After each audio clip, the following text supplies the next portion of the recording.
Good morning.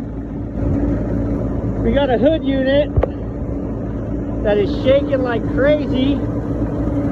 Look.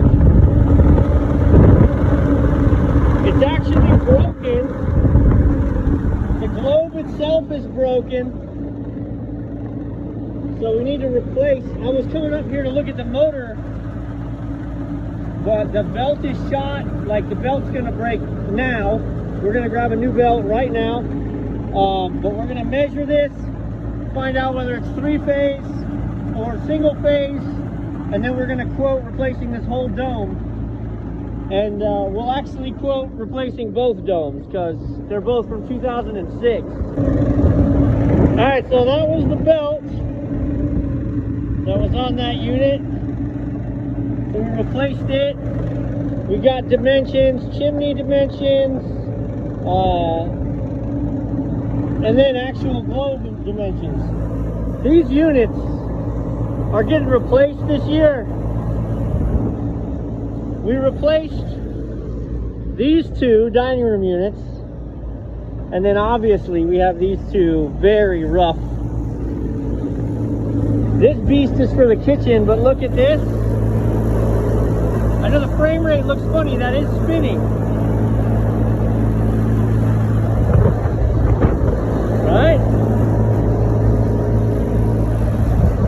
It's spinning backwards because it's blown. The motor's off. So it's spinning backwards because it's bypassing the coil. Instead of the fans pulling air in the coil and out the top, air finds the path of least resistance. So it's running in and it's running out. This unit's gonna start, it's cold, so you're getting away with it. But this unit's gonna start having high head pressure issues. So at a very minimum, we need to get a plate, a steel panel, and we need to cover this. All right, so we're inside the body because I wanted to show you something. I hate to say I'm inherently lazy, but I'm gonna do intelligent work, which means I wanna cut these and use them out here. But we need to chase it back anyway, find out the capacitors. So I'm chasing these wires back and I find this right there.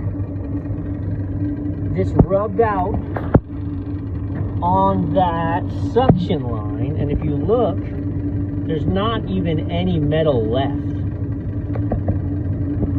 So I say, but wait a minute, this unit is running just fine. You know, so that doesn't make sense. That should have tripped a breaker. I have videos of this unit blowing fuses intermittently, and we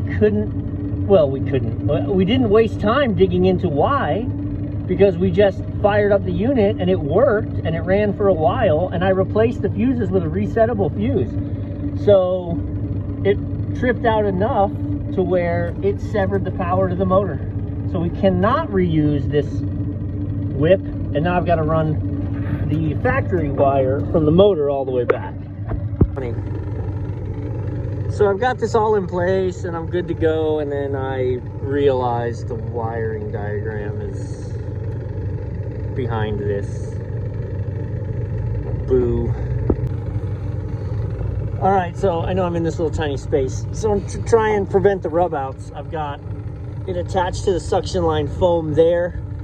Then I've got them crimped to make them one body and then hanging on a separate. So they can't get sucked up into the fans. These are just 2 inline Wagos, and then I wrap them with electrical tape to reduce moisture. It's a 4-wire fan to a 3-wire original, so the brown and white gets capped. Brown's running back to the capacitor, black and white are running to our 208. We've got her grounded to the frame. I'm gonna get out of the hole, put the fan blade on, check the rotation. All right, so let's give it the bump test. All right, spinning clockwise, kill it. Go ahead and kill the power. I'm gonna go ahead and secure all these wires now. We were having power problems, so I had to undo my electrical tape. We're gonna redo this. Secure the wires now that we know our orientation's correct, put our fan on, and this one will be good to go.